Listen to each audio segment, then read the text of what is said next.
দেখছেন দর্পণ টিভি।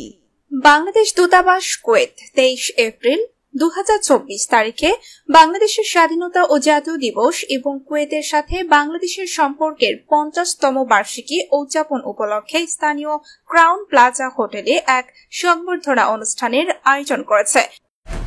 1, 2, 3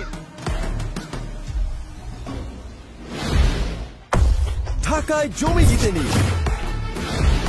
নগদে payment, mobile recharge কিংবা অ্যাড মানি করুন আর দল বানিয়ে জিতে নিতে পারেন ঢাকায় জমি। সাথে থাকছে 100% পর্যন্ত ক্যাশব্যাক আর 20 কোটি টাকার পুরস্কার।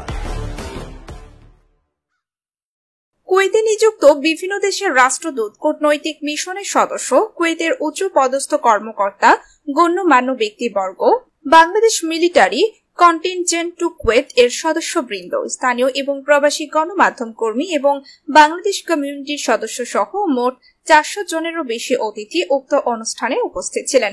সংবর্ধনা অনুষ্ঠানে প্রধান অতিথি হিসাবে উপস্থিত ছিলেন কুয়েতের সমাজ বিষয়ক, পরিবার ও শিশু বিষয়ক মাননীয় মন্ত্রী এবং মন্ত্রী পরিষদ বিষয়ক ভারপ্রাপ্ত মাননীয় প্রতিমন্ত্রী শেখ ফিরাজ সৌদ আল মালিক আল সাবাহ। কুয়েতে নিযুক্ত বাংলাদেশের মাননীয় রাষ্ট্রদূত মেজর জেনারেল মোহাম্মদ আশিকুজ্জামান এবং দূতাবাসের অন্যান্য কর্মকর্তা ও তাদের স্ত্রীগণ সংবর্ধনা অনুষ্ঠানে আগত অতিথিদের স্বাগত জানান। বাংলাদেশ এবং কুয়েতের জাতীয় সঙ্গীত বাজানোর মধ্য দিয়ে বর্ণাঢ্য সংবর্ধনা অনুষ্ঠান শুরু হয়। এরপর মাননীয় রাষ্ট্রদূত তার বক্তব্যে প্রধান অতিথি হিসেবে অনুষ্ঠানে উপস্থিত থাকার জন্য কুয়েতের সমাজ বিষয়ক, পরিবার ও শিশু বিষয়ক মাননীয় মন্ত্রী এবং মন্ত্রী পরিষদ বিষয়ক ভারপ্রাপ্ত মাননীয় প্রতিমন্ত্রী শেখ ফিরাজ সৌদ আল মালিক আল সাবাহকে ধন্যবাদ জানান। তিনি কুয়েতে বসবাসরত প্রবাসী বাংলাদেশিদের প্রতি অব্যাহত সমর্থনের জন্য কুয়েতের মহামান্য আমির শেখ মিসাল আল আহমেদ আল জাবের আল সাবা, কুয়েত সরকার এবং কুয়েতের জনগণের প্রতি গভীর কৃতজ্ঞতা প্রকাশ করেন। রাষ্ট্রদূতের বক্তব্যের শেষে সংক্ষিপ্ত সাংস্কৃতিক অনুষ্ঠান আগত দর্শকদের আনন্দিত করে। রাষ্ট্রদূত তার বক্তব্যে উল্লেখ করেন, স্বাধীনতার পর কুয়েতই প্রথম উপসাগরীয় দেশ হিসাবে বাংলাদেশকে স্বীকৃতি প্রদান করে। 1973 সালে কূটনৈতিক সম্পর্ক প্রতিষ্ঠার পর থেকে বাংলাদেশ এবং কুয়েত রাজনৈতিক, অর্থনৈতিক, রপ্তানি ও আমদানি, বাণিজ্য ও বিনিয়োগ, জনশক্তি, কৃষি, শিক্ষা, পর্যটন এবং প্রতিরক্ষা খাত সহ বিস্তৃত ক্ষেত্রে চমৎকার দ্বিপাক্ষিক সম্পর্ক উপভোগ করছে।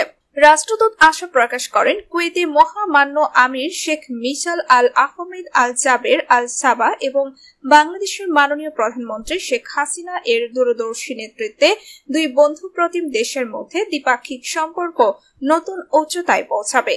রাষ্ট্রদূত তার বক্তব্যে কুয়েত এবং বিশ্বের সব বন্ধু প্রতিম দেশকে বিশেষ অর্থনৈতিক অঞ্চলে বিনিয়োগ এবং পারস্পরিক প্রবৃদ্ধি ও সমৃদ্ধির অংশীদার হওয়ার জন্য আমন্ত্রণ জানান। বক্তৃতায় তিনি বাংলাদেশের পর্যটন খাতের ওপরও আলোকপাত করেন। সমাপনী বক্তব্যে রাষ্ট্রদূত কুয়েতে বসবাসরত সকল বাংলাদেশিকে জাতির পিতা বঙ্গবন্ধু শেখ মুজিবুর রহমানের স্বপ্নের সোনার বাংলা হিসাবে গড়ে তুলতে যার যার অবস্থান থেকে সর্বোচ্চ অবদান রাখতে আহ্বান জানান। আমাদেরকে দর্পণ টিভির কুয়েত প্রতিনিধি রবিউল ইসলাম খা এর পাঠানো তথ্য ও চিত্রে নিউজ ডেস্ক।